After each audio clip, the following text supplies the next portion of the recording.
Muchas gracias. Muy buenas noches. Acaba de terminar la reunión de la Comisión Nacional de Garantías de Seguridad, presidida por el señor Presidente de la República. Este espacio es fruto de los acuerdos de paz y tiene una característica especial. Además de ser presidido por el Presidente de la República, participan en él la ministra del Interior, la ministra de Justicia, el ministro de Defensa, el Procurador General de la Nación, el Fiscal General de la Nación, el Defensor del Pueblo, y hay un componente de sociedad civil muy importante y esa es la característica especial de esta comisión. Participan 3 expertos de la sociedad civil, escogidos durante los acuerdos de paz, y participan los 2 directores y líderes de las más grandes plataformas de derechos humanos del país. Estas 5 personas hacen parte de un análisis constructivo que comporta la consulta y la asesoría. Este es un órgano de consulta y de asesoría, pero tiene un componente especial y es la complementariedad de la estrategia de protección y defensa de líderes sociales que lidera la señora ministra. La buena noticia para el país es que este espacio de la Comisión Nacional de Garantías de Seguridad coordinará todas las acciones con un espacio que la señora ministra ha venido creando y fortaleciendo en los 6 meses ya de este gobierno, que es el Plan de Acción Oportuna PAO, del cual nos va a hablar la señora ministra. Buenas tardes. Efectivamente, dentro de la Comisión Nacional presentamos lo que ha sido la estrategia del Plan de Acción Oportuna para protección de líderes sociales, defensores de derechos humanos, líderes comunales y periodistas. Ese plan tiene 3 componentes, uno que tiene que ver con el fortalecimiento institucional y la reingeniería de la Unidad Nacional de Protección, el otro que tiene que ver con la presencia en el territorio y segundo, un eje encaminado a la comunicación de lo que es el plan y a la no estigmatización de ninguna clase de líder. Se ha presentado en esta tarde, ya ustedes conocen el resultado, hemos visitado 7 sitios diferentes de territorio, aprovechando diferentes espacios como las comisiones que responden a las alertas tempranas de la Defensoría del Pueblo o los comités que hacen una revisión de las características de seguridad donde se han presentado problemas, o también las comisiones de derechos humanos convocadas por las entidades territoriales e inclusive consejos de seguridad convocados por las entidades territoriales.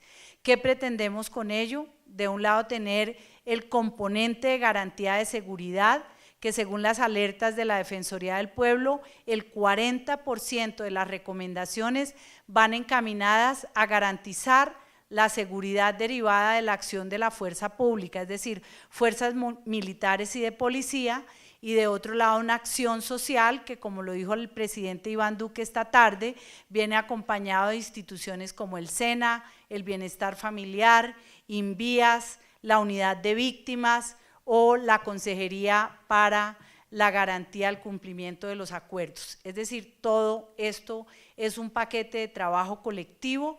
La finalidad del Plan de Acción Oportuna es la articulación entre las entidades del Estado, no solamente el gobierno, sino también con la Fiscalía, con la Procuraduría y con la Defensoría del Pueblo. Para quienes han tenido dudas sobre el papel del general Barrero en el Plan de Acción Oportuna, quiero decirles que él no es el director del plan, esta es una responsabilidad del despacho de la ministra y así lo hemos venido trabajando. Ahora bien, la función del general ha sido de enlace en las acciones de seguridad con las fuerzas militares y con la Policía Nacional dentro de uno de los componentes del Plan de Acción Oportuna. Y en últimas, como lo ha dicho el señor Presidente de la República, aquí no tenemos estigmatizaciones con nadie, la gente tiene que ser vencida en juicio y lo más importante es que entre todos garanticemos la protección de nuestros líderes en Colombia. Micrófono dispuesto para preguntas, Carlos Ruiz. Gracias, pero ¿qué medidas concretas se le pueden transmitir a los líderes sociales y defensores de derechos humanos que están bajo riesgo?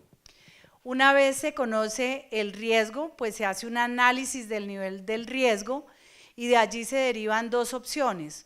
Una, protección individual de la Unidad Nacional de Protección. Hay más de 4.000 líderes que tienen en este momento protección individual.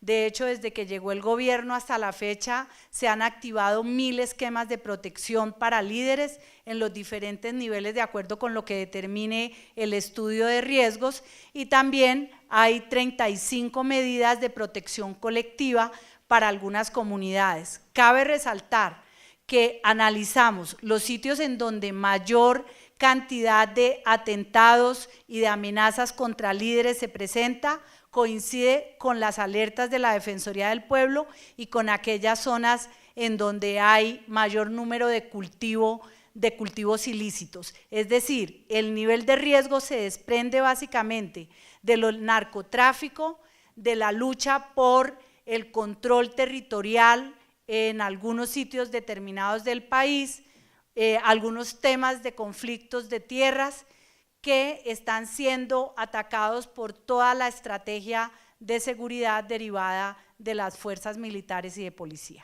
Ministra, yo quería mencionar algo muy importante. La Comisión Nacional de Garantías de Seguridad por primera vez incluye el componente de género, y esto fue aplaudido por todos los miembros y también por las Naciones Unidas y la Unión Europea. Hemos decidido hoy tener como invitadas permanentes las dos grandes plataformas de mujeres que representan varios de los colectivos de defensa de los derechos de la mujer en todo el país, y un dato muy importante que compartió con nosotros el señor fiscal general de la Nación, y es que comparando los meses de agosto a diciembre del año 2017 con agosto a diciembre del año 2018, hubo una reducción del 21% en eventos contra líderes sociales. Caracol de Radio, Orlando, por favor. Ministra, alto comisionado, buenas noches. El gobierno ha hecho digamos que ha hecho periódicamente este tipo de reuniones, pero los líderes sociales se quejan un poco de las acciones concretas. Ya se ha hablado del PAO, pero específicamente en esta Comisión Nacional de Garantías de Seguridad y que sesiona el día de hoy, ¿qué en concreto, qué acciones en concreto se le pueden contar a los líderes y a los colombianos que se hayan formulado como estrategias nuevas? Porque era la gran expectativa y era la formulación de una nueva política para la defensa de los líderes sociales, o por lo menos acciones que complementaran ese plan de acción que ya ha sido socializado. Esa es una pregunta. Y la segunda, ministra del Interior, el exministro del Interior, Guillermo Rivera, está cuestionando por qué no se pone en marcha un programa dice el sistema de protección colectiva que se diseñó con líderes sociales. Desde abril del año pasado quedó aprobado y según él no se ha puesto en marcha. Gracias. Sobre el primer tema, la Comisión Nacional de Garantías de Seguridad se reunió durante el gobierno del presidente Santos en 8 ocasiones. En ese sentido hay que aclarar que es una instancia de asesoría y por lo tanto acompañará todas las labores concretas de coordinación del Estado desde ese rol de asesoría y coordinación. Lo más importante de esa comisión es que tiene en ella miembros de la sociedad civil y por eso era tan esperada esta reunión, porque vamos a coordinar un espacio que es solamente el Estado, que es el que lidera y gerencia directamente la señora ministra, y un espacio donde hay una mezcla de sociedad civil y Estado. Por eso es tan valiosa la coordinación y la articulación entre los dos espacios. Uno de los primeros problemas que encontramos cuando, recuerden ustedes que el tema de la gran preocupación del riesgo para los líderes sociales viene de tiempo atrás. Es más, desde finales del año 2017 se aprobó el sistema de alertas tempranas que lleva un componente que determina esa alerta la Defensoría del Pueblo. Luego viene una reacción del gobierno en cabeza del Ministerio del Interior que tiene que hacer un llamado a las fuerzas militares, a la Policía Nacional, a las entidades competentes y coordinar con gobernadores y alcaldes, y luego en los casos en donde se presentan las denuncias correspondientes porque se determina pues que hay una actividad ilícita, funciona la Fiscalía General y los jueces para garantizar que no haya impunidad. Este es un sistema que está determinado, reitero, desde finales del año 2017. Durante la llegada al gobierno y desde antes de la posesión, el presidente Iván Duque estuvo conversando con el defensor del pueblo sobre el tema y encargó al Ministerio del Interior, en coordinación con el comisionado para derechos humanos, el alto comisionado para la paz, que pudiéramos revisar cómo podíamos dar una respuesta desde el Estado frente a este fenómeno.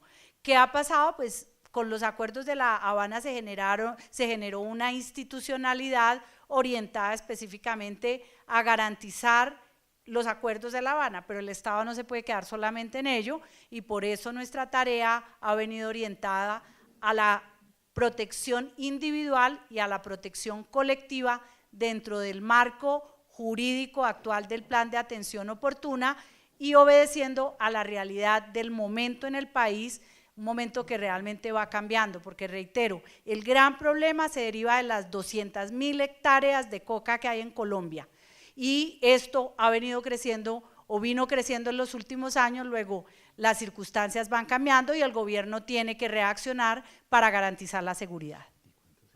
Juan Pablo López, de RCN Televisión. Buenas noches. Una aclaración de los Sí, esquemas. reitero, hay más de 4.000 esquemas individuales y hay 35 espacios de protección colectiva que se han adelantado desde el pasado 7 de agosto hasta la fecha. Buenas noches. ¿Hicieron ya un balance también de quiénes son los autores de las amenazas, los autores de los homicidios, grupos organizados, delincuencia común? Hay casos individuales que analizaron en ese sentido, y en el caso del ELN, si tienen una cifra de cuántos asesinatos son responsables específicamente ese grupo. La Fiscalía General de la Nación, y en las alertas de la Defensoría, ha quedado determinado que los principales responsables de amenazas y de homicidios son los grupos armados organizados de manera ilegal, es decir, los pelusos, los puntilleros, el Clan del Golfo, el ELN y las disidencias de las FARC. Son los principales responsables de la violencia en algunas zonas que, reitero, coinciden con las zonas de crecimiento de cultivos ilícitos y de explotación ilegal de minerales, y que vienen siendo objeto de respuesta del Estado. En el caso concreto del ELN nos ha confirmado la fiscal Marta Mancera, quien es la directora de la unidad especial creada en la Fiscalía para estos temas, que hay 6 homicidios de líderes sociales cometidos por el ELN que han generado 18 órdenes de captura ya judicializadas. Eso es muy importante. Y usted preguntaba sobre casos concretos. Le puedo decir, porque la Fiscalía hoy nos lo informó, que en el caso concreto de la señora que falleció en Tumaco, ya verificado por la Fiscalía, se trató de un accidente automovilístico porque un animal se atravesó en el camino, y no lo confirmó el señor fiscal Luis González, y está perfectamente esclarecido que se trató de un accidente de tránsito. En ese sentido es muy importante el trabajo que nosotros vamos a hacer de la mano con la señora ministra y toda la comisión para algo que es fundamental, y es el esclarecimiento. Muchas veces se habla de las cifras totales de eventos contra líderes sociales, pero poco se habla del esclarecimiento de ellos. Una de las funciones que nosotros vamos a tener es precisamente que de esas cifras que se manejan en general vayan saliendo esos casos en los que se esclarece que no se trató de un crimen contra un líder social. Cerramos con una cuarta pregunta, Oriana, de la W. Gracias. Comisionado, ministra, en esta ocasión hubo un representante de víctimas de las FARC en la reunión. ¿Se tiene contemplado para las siguientes comisiones tener representantes de otro tipo de víctimas? Hoy es muy importante algo que se decidió en la comisión, y fue incluir, yo lo decía Oriana, 2 representantes de las mujeres, de las plataformas de mujeres, que básicamente son GEPAS y la plataforma de la cumbre de mujeres, pero no van a ser las únicas.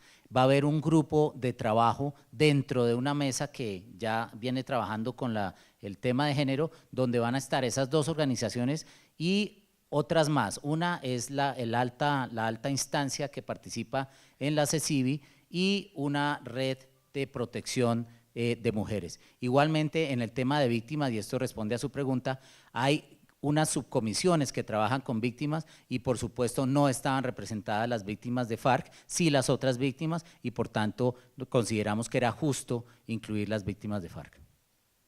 Bueno, mil gracias. Muchas gracias. Colegas, muchas gracias.